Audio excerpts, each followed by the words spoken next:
back to my channel. Welcome to Where Are You Wednesday. I'm up very high. I pumped the chair up and I'm not used to being this high up in the air, and I'm only 5 feet tall and my feet are kind of dangly, so that's cool. But anyway, today's video, this case is sad.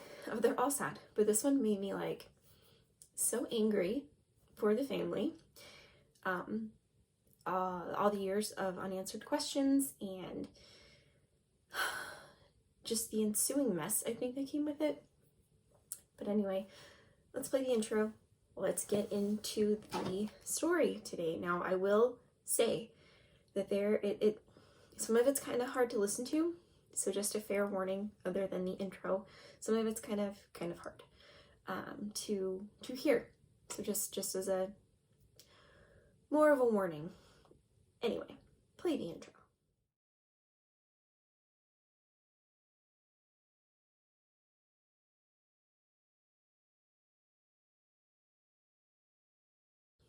This story takes place in Augusta, Georgia, and it is the story of Dannette, Latonya Millbrook and Jeanette Latrice Millbrook. Dannette, Latonya Millbrook and Jeanette Latrice Millbrook were born on April 2nd, 1974. At the making of this video, they've been missing for 31 years and 11 months. We're going on almost 32 years of these girls being missing. And to put it into perspective, I am going to be 32 this year. They have been missing for almost as long as I've been alive. It's insane. They were last seen by a gas station clerk, which was located on the corner of 12th Street and Martin Luther King Jr. Boulevard around 4:30 p.m. On March 18th, 1990, Dannette and Jeanette Millbrook walked to a restaurant called Church's Chicken for lunch. When they got back home, they told their mom, Louise, that a man in a van had been following them for a little bit of their walk home. Unfortunately, nothing else is known about this man. Later on that same day, the girls actually walked to the godfather's house to ask if they could borrow some money to take the bus to school the following week. The girls in the family had actually just moved to a new apartment, which was a little bit farther away from the school that they were currently attending. They got the money, which was around $20, and they got a little extra for snacks. Then they went to their cousin's house because they wanted her to walk home with them. The mom, the aunt, said no because it was going to be dark soon. So then they also went to their sister's house and asked if she would mind walking home with them. And she said no because she had recently just given birth to a baby. After the girls disappeared, the family did say that they found it kind of odd that Dannette and Jeanette asked so many people to walk back home with them. Afterwards, they went to the gas station, the pump and shop, and bought chips, soda, and candy. The clerk that was working was named Gloria, and she was pretty familiar with the girls, and she said that their behavior didn't seem anything out of the ordinary for Dannette and Jeanette. Gloria was also the last person to see the twins. When it became a realization to the family that the girls were in fact missing and not just out with their friends or visiting somebody else, they contacted the police to file a missing persons report, and they were told they had to wait 24 hours to do so. Unfortunately, not much is actually known about the original investigation because the original file was lost, and there's a lot of debate as to why their case was closed to begin with. The family says that they were told that the case was closed when the girls turned 17 because they would be at an age where they couldn't be legally forced to come home anymore if they were found. Apparently, the original investigator on the case says that he was told by a juvenile case officer that the girls had been found. Due to that, the case was closed, and the girls were actually also removed from the National Registry of Missing Children. There were also mistakes in the original reports, apparently, for the investigation. For example, their last name is spelled Millbrook, Millbrook. But supposedly in the report, it is spelled Millbrooks, Millbrooks. And the listing for Jeanette's middle name is listed as Latrice, when her middle name is in fact Latrice. Apparently, nothing has been changed in the case file either. I don't know. That's what I read online. I don't know how accurate that is. The family, of course, remained persistent in the search for Dannette and Jeanette. And they kept looking for information on the girls over the years. The family was given a ton of different explanations as to why their case was closed, of course. One thing said the girls were removed from the home and placed into the foster care system and were later adopted, which actually turned out to be false. What had happened was that there was a family member who had children in the foster care system, and so they think that's kind of where some confusion came into play with that. They think that because of the family member having the kids in the foster care system, they were told that Dannette and Jeanette were legally adopted by somebody else, but that wasn't true. In 2013, the case was reopened. So they went missing on March 18th, 1990, right? Okay. So in 2013, so it took them 23 years to reopen the case.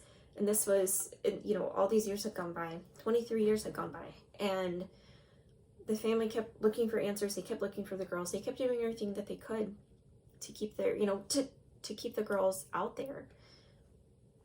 And it took them 23 years to reopen the investigation for Dannette and Jeanette's disappearance. This was a quote that I found online. "We think a terrible injustice has been done for the last 20 years. Okay. The constant attention into the case of Dannette and Jeanette Millbrook really just brought the investigation to light again and kept urging the police to reopen the investigation, so they did.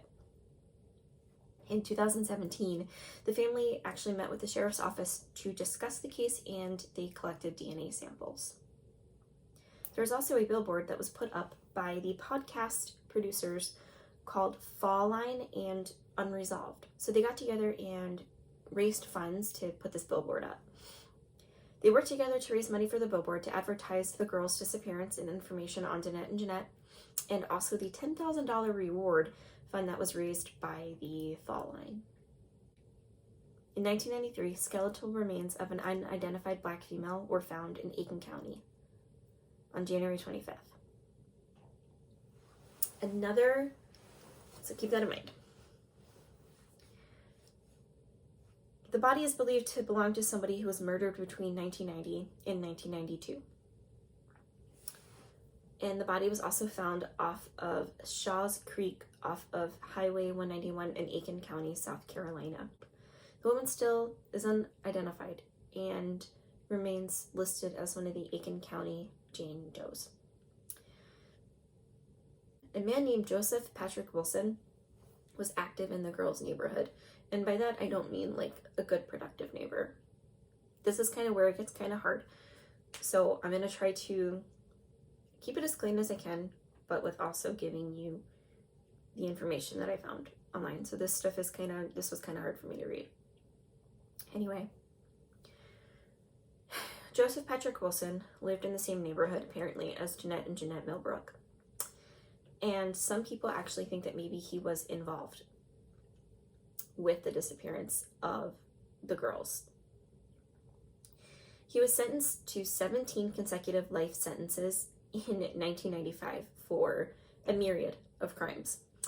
The crimes include abductions and the SA of 5 different women, and 3 of those women survived their attacks. The death penalty was even on the table at one point for him to face for the murder of Marilyn Denise Kelly, and he was a suspect in the murder of Loretta Dukes. However, he died in 1999 before the trial could get started. Now, he had a type. Like most, if you look up, like the Green River Killer, he killed prostitutes because he didn't think that they were anything other than prostitutes, basically. And Ted Bundy picked women who had brown hair. A lot of the times these people have types. Anyway, the girls fit his type. They were young black women in their teens, and he liked young black women in their teens to early 30s. Sometimes he would R them.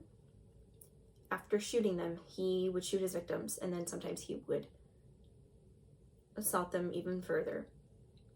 And he even held up his shirt so he wouldn't get blood on it while he was doing these horrendous things to these women that he had already put through so much. He would tell his victims that he had HIV and he had gotten it from an ex-girlfriend, and everything that he was doing was essentially payback for that. Not sure exactly how he died, but AIDS is actually suspected to be his cause of death. A body was found in 1993, but it is thought that the person died from a stab wound to the neck rather than being shot like his usual victims were. However, there was actually a bullet found underneath the body. They did a facial reconstruction of this body, and the family thinks that maybe it could be Jeanette because of some of the similarities in the face. But they also think that this person was thought to have died between 1990 and 1992. Joseph Patrick Wilson had 3 different cars that he used, but he didn't have a van. And remember at the beginning of the video, we talked about how there was a van that was following the girls, right? However, he did have access to other vehicles because he worked as a transporter, somebody that would bring things to a brickyard, and he could use different vehicles to do so. The family has even hired a private investigator to help search for Jeanette and Dannette, and they've been pretty tight-lipped about things that they have found. I looked at a few different articles, and everything said that there is like interest in the case, you know, and they are talking about it again. Oxygen Channel has done things about it, which is great. You know, Dannette and Jeanette haven't been forgotten about. But I couldn't really find anything else as like more information as far as if they have suspects. When the girls disappeared, they were enrolled as students at Lucy Laney High School, and they were known to be good teens. These weren't girls that had, you know, a history of running away or a history of being just, you know, not being good kids, you know, just like misbehaving at school. They were nothing like that. They weren't troublemakers and didn't have a history of running away, like I said, and there hasn't been anything to link their disappearance to like an actual motive, you know, as to like why they would want to run away. They didn't have a history of misbehaving in school or outside of school for that matter, except there was one time one of the girls was being bullied at a bus stop, and that's as far as like their trouble was. Jeanette Latrice Millbrook was 5 feet 4 inches tall and weighed 125 pounds when she went missing. She was last seen wearing a blue pullover shirt with a white turtleneck. She was wearing a beige skirt, white stockings, and white sneakers. She is black with black hair and brown eyes, and at the time of her disappearance, she had shoulder-length hair that was in a jerry curl hairstyle at the time. She has her ears pierced both sides once, and she also has a scar on her belly button, or near her belly button, due to a hernia removal operation that she had shortly after she was born. Dannette Latonya Millbrook was 5 feet 6 inches tall and weighed 130 pounds when she went missing. She was last seen wearing a white shirt with an image of Mickey Mouse with white jeans and black shoes. She has black hair and brown eyes. Her hair was also in the same hairstyle as Jeanette's, which was the jerry curl hairstyle. She also has pierced ears, both sides once, and she also has a scar on her belly button from a hernia removal operation, just like Jeanette did shortly after she was born. Dannette is also bow-legged. If you have any information regarding the disappearances of Dannette and Jeanette Millbrook, please call the Richmond County Sheriff's Office at 7. Hello. Hi, it's me again. Yeah, just stopping in real quick to let you know that for some reason I said the numbers wrong again for the phone number to call if you have any information regarding the disappearance of Dannette and Jeanette Millbrook. So the number to call is 706-821-1080. Not the number that I was trying to say actually in the video, but it's going to be listed in the video and on in the description box below. Thanks for sticking around. I would love to know what you guys think about this case and everything that I told you, from the girls going missing to the file going missing regarding the girls' disappearance, to it taking them 23 years to reopen the case, and anything in between. I do ask, of course, that you remain respectful in the comments below, but I would love to know what you guys think. See you guys next video. Thanks for watching.